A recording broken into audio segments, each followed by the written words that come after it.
હું જ્યારથી કોલેજથી જ્યારે વાળ ખરવાનો પ્રોબ્લેમ ચાલુ થયો ત્યારથી મેં ઘણા ડૉક્ટરોની દવા પીઆરપીના ઇન્જેક્શન ઘણી બધી ટ્રાય મારી. બહુ ફરક તો નહીં પડ્યો, થોડું ફરક પડે, પણ જ્યારે દવા બંધ કરી દો એટલે પાછું એને જ પ્રોબ્લેમ ચાલુ થઈ જતો. ટેમ્પરરી પ્રોબ્લેમ સોલ્વ થતો હતો, ત્યાર પછી બંધ કરી દો એટલે પાછો ટાલ પડવાની રેગ્યુલર જે ચાલુ થતું હતું એ ચાલુ રહેતું જ હતું. તો 2017માં મેં મુંબઈમાં હેર ટ્રાન્સપ્લાન્ટ કરાવેલું હતું. એ ટ્રાન્સપ્લાન્ટમાં મને આગળની હેરલાઇન અને વચ્ચે મિડલ પાર્ટ ત્યાં આગળ મને હેર ટ્રાન્સપ્લાન્ટ કરેલું હતું. ત્યાં મને ફાયદો તો ઘણો થયો છે, હજુ મારું ક્રાઉન એરિયા બાકી હતો.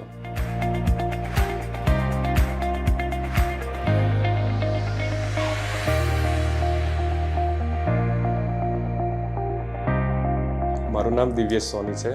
હું નવસારીમાં રહ્યો. મારી એજ 40 છે. મારા વાળ ખરવાની લગભગ હું કોલેજમાં હતો ત્યારથી વાળનો પ્રોબ્લેમ બહુ બધો ચાલ્યો છે. હું ઘણી જગ્યાએ બતાવી જોયું, પણ મને આજ સુધી કંઈ સારું રિઝલ્ટ મળ્યું નહીં હતું. ડેન્સિટી ઓછી હતી અને મારા ત્યાંના ડૉક્ટરોએ મને કીધું હતું કે 1000 થી 1200 જ ક્રાફ્ટ મારા ક્રાઉન એરિયામાં લાગશે. 2017માં મારા મિત્ર થકી મને આ જાણ થઈ કે આનો ફાઇનલ સોલ્યુશન આ એક હેર ટ્રાન્સપ્લાન્ટ જ છે. મારું ટાલિયાપણાના કારણે હું બહુ લો કોન્ફિડન્સ ફીલ કરતો હતો.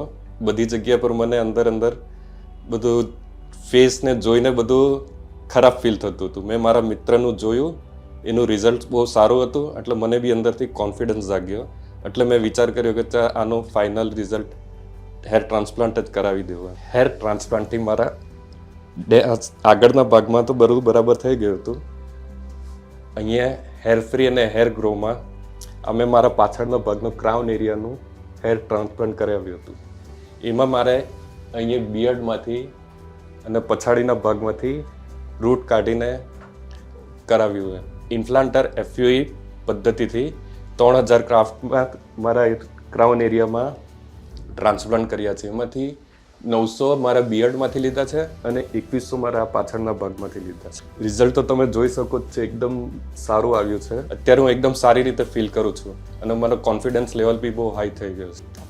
હેર ટ્રાન્સપ્લાન્ટ કરાવ્યા બાદ મને મારા કોન્ફિડન્સ લેવલ પર બહુ વિશ્વાસ આવી ગયો છે. હું કોઈ બી જગ્યાએ જાઉં, પાર્ટીઝમાં, ગેધરિંગમાં, કશે બી જાઉં તો મને અંદરથી બહુ સારું ફીલ થાય છે રિઝલ્ટ જોઈને. અને પર્સનાલિટી બી બહુ સારી આવી ગઈ છે. અને જે હું કોલેજના ટાઈમમાં જે ફીલ કરતો હતો તે હું અત્યારે ફીલ કરું છું. જ્યારે હું સેકન્ડ સેશન માટે પ્લાન કરતો હતો ત્યારે હું અહીંયા સુરતમાં હેર ફ્રી હેર ગ્રોમાં આવ્યો કન્સલ્ટન્સી માટે.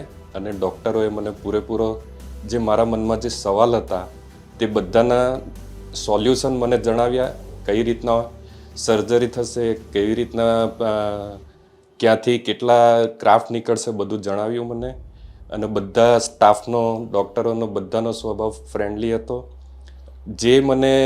જે સ્ટેપ મને અહીંયા કીધા તે બધા મને સર્જરી ટાઈમે એ જ રીતના બધું ફોલો કર્યું છે. અને પૂરી સર્જરી ડૉક્ટર સાહેબ બી હતા અને સ્ટાફના મેમ્બરો બી હતા અને બધાનો સ્વભાવ ફ્રેન્ડલીને બહુ સારી રીતે આખી પ્રોસેસ કરી છે. પૂરી સર્જરીમાં મને કોઈ બી જાતની તકલીફ, પીડા કે કોઈ બી વસ્તુમાં મને તકલીફ પડી નથી. અને સર્જરી કરાવ્યા બાદ ફોલોઅપ, PRP બધું ટાઈમસર, સમયસર બધું રીતે પતાવ્યું છે. આ સર્જરીને મને 10 મહિના થઈ ગયા અને મારું રિઝલ્ટ એકદમ સારી રીતે બધી રીતે થઈ ગયું છે. અને આજ સુધી મને કોઈ બી જાતની સાઈડ ઇફેક્ટ, કોઈ બી જાતની તકલીફ કે કોઈ બી જાતની પીડા કે દુઃખ મને થયું નથી. એના કારણે હું બહુ સારી રીતે અત્યારે અનુભવ કરી રહ્યો છું. મારું રિઝલ્ટ 100% હું સેટિસ્ફેક્શન છું. અગર તમને બી કોઈ પ્રોબ્લેમ હોય ટાલિયાપણાનો કે તમારે હેર ટ્રાન્સપ્લાન્ટ કંઈ કરાવવું હોય તો હું મારા તરફથી રિકમેન્ડેશન કરું છું હેર ફ્રી હેર ગ્રોને. મારું રિઝલ્ટ એકદમ બેસ્ટ છે.